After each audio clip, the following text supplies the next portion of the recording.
Hello and welcome. It's me, Andy, and training the right way. I've got two osmo actions. I've got two because I have one that I use and I have a spare, and it's a brilliant camera. I don't know why I've not had it before, because it's obviously now probably about 2.5 years, 3 years old.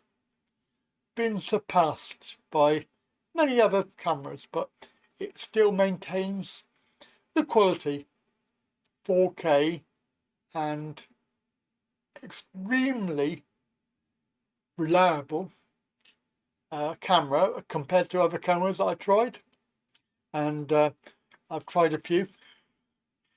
My last one that I tried was the Phaotech Rika 4K, and after testing it, I decided to take it with me for my latest trip, and I was extremely disappointed with it.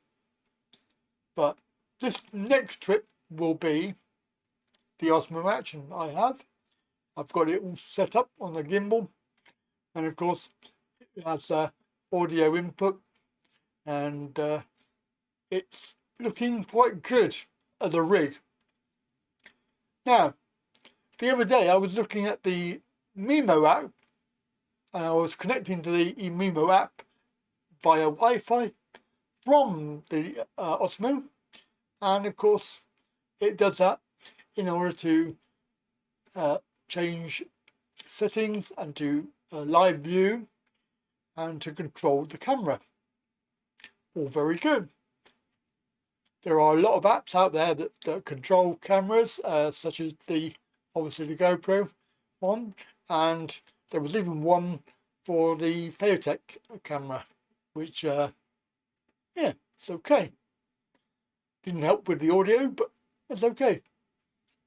So this Osmo Action camera, which I didn't realise until I was looking at this Mimo app, you can live stream from it.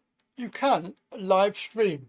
My last camera you'll see that I did a training session on was the Removu camera, which it was a 4K camera that you could live stream.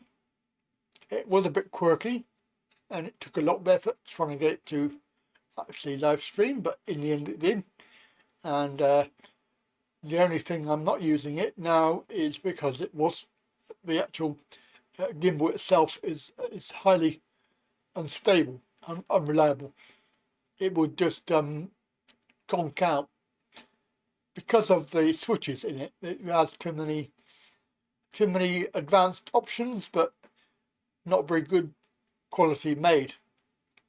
A good, really good gimbal, a really good camera, but not quite there as far as durability. However, it could live stream. But this one, the Osmo, and obviously the Mimo app, is, well, it's 100 times easier to use. Click a few buttons, type in a few settings, and you can actually live stream out to YouTube and Facebook or any other platform that has RTMP. Right, first things first, need to download the DJI Mimo app, and you can do that on Android or Apple phones or tablets. And of course the software will only work on either of those two. It won't work on PC because obviously you need to connect via Wi-Fi. Also, it might be useful to make sure that your Osmo is up to date. So if you come here, you can have a look at this and download the appropriate updates. There's manuals, there's also firmware, latest firmware from 2020. So you will need to make sure that you have that. I'm going to do this video. This is the live streaming app for the DJI. So we've got the DJI set up for the DJI Mimo app on this mobile phone, Android app, and I'm running the DJI with a Rode video mic, so that's all very much set up for normal video recording, controlled by the app. Now, the idea of this is we are going to try and live stream. So we get this come up. This is a menu, and it says Facebook, YouTube, or RTMP. So you do need to know the settings for this. So we're going to have YouTube and start live stream settings. So this is for YouTube. You need to know some of the details. Hopefully we're able to get this sorted. And also it's going to let me choose the platform I need to go to. So this is a list of all my, you can't really see it on the screen. Very good. It's not very clear, is it? But it basically says choose your account that you need to have on YouTube. So I'm going to choose my account, and it will let me offer me to access my Google account, DJI Mimo, and it says manage the videos and the account. So you just select allow. Then it will give various options here. We have select Wi-Fi network, describe your live stream. It's not made for kids. Share it with unlisted. Well, I'm going to make it private because I don't want anybody to see it. Resolution and the bit rate. So the Wi-Fi network is going to be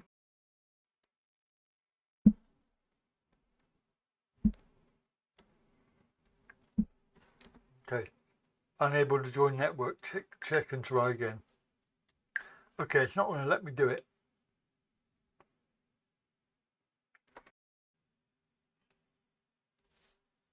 Connected. All right, it must have been me then. Connected to the network. Right. Okay. So live stream name. We've got to have test live stream. Test. That'll do. 720p. Private. De-warp. Auto save. So let's start the live stream. See what happens. Oh, the camera's beeped. Live stream in progress. So there you go. So preview cannot preview it on the mobile phone. And there's a blue button at the bottom saying end transmission. So basically we are now live streaming. We've got the wireless Rode Go thingy, and what I'm going to do is going to turn the camera around so it faces me. So we're at the position now where we've got the Osmo live streaming, we've got the Mimo app live streaming, and we're now ready to go. However, we're not live streaming, which is very, very annoying. Now, what we need to do is actually go into the what's it called? The YouTube Studio, because the YouTube Studio, we have to make a few changes. So we'll just go into the YouTube Studio. Obviously, you can do this on your mobile phone as well. I'll have a go in a minute, but I'm going to do it on the desktop version. So we have our test stream, which we're currently trying to record. We come along to the view in a live control room. We click that, and of course it's waiting for the connection. YouTube is not receiving enough video to maintain smooth streaming. Okay. Interesting. Oh, here we go. Here we are. So we've got a preview. on the screen. As you saw there, it says go live. You basically, I would put that normal latency. There is, I don't know what else we can change.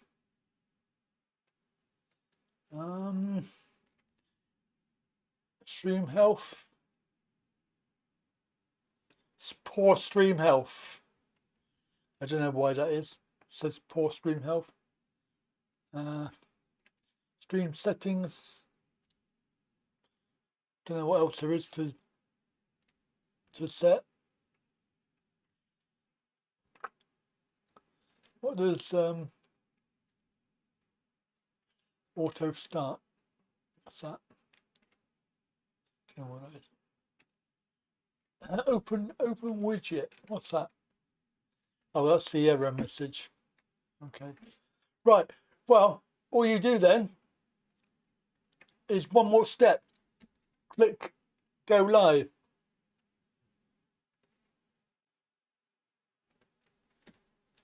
It's a private video. So you're live apparently. Of course, we're doing the DJI with the Rode.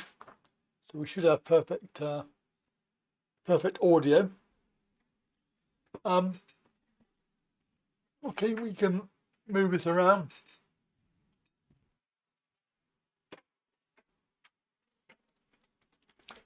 And it is a long delay between what I'm doing on the camera and what is displayed on screen. Because we're only just getting to the point where I'm going around. So that's about 5 to 10 seconds after the fact. Yeah, and of course it works. Now, whether you have to stop it on the app is going to be a debatable question that we're going to find out what it does now. So I'm going to select end live stream on the app, on the Mimo app. So I've done that, end live stream, okay. And it stops the DJI.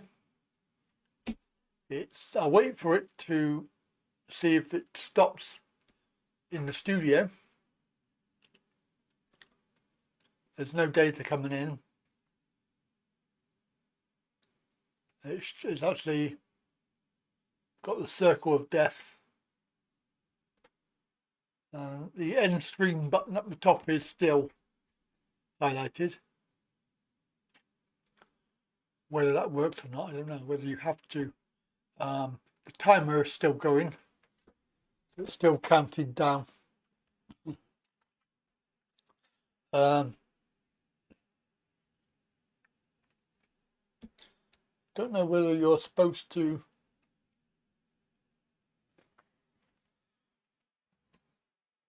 I suppose you're supposed to click it as well.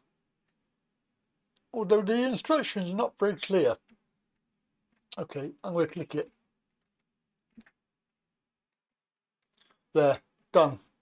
Right, stream finished, 2:19. So it did get to count the extra bit that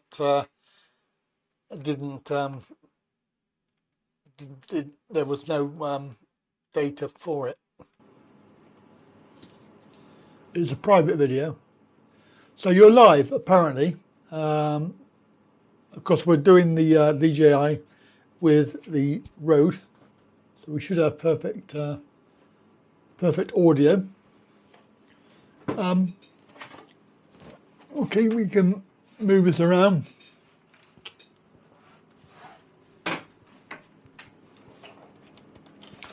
And it is a long delay between what I'm doing on the camera and what is displayed on screen. Because we're only just getting to the point where I'm going around. So that's about 5 to 10 seconds after the fact. Yeah, and of course it works. Now, Whether you have to stop it on the app is going to be a debatable question that we're going to find out what it does now. So I'm going to select end live stream on the app, on the Mimo app.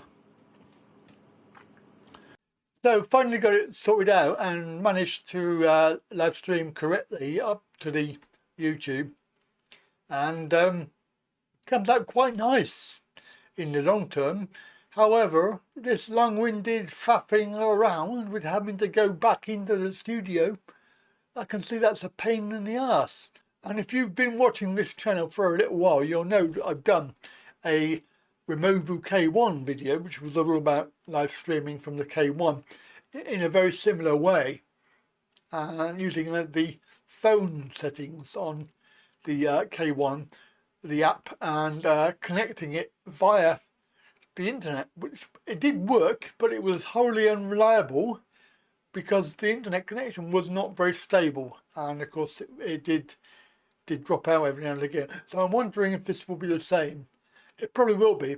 At the moment we're streaming on my my cable network, so it is fairly, I mean, it should be fairly good. It's a 1 gigabyte, and that's all I can say really. I'm going to keep on trying it because it's going to be really useful when I'm out and about. I did notice that the whole thing was fairly easy to do. Should be easier the more times I do it. So that's it from me on this video. Hope it was helpful. It is about 2 years late, I know, but hey, it's a new camera to me. Any comments down below, please. See you later. Thanks for watching, and I'll catch you next time.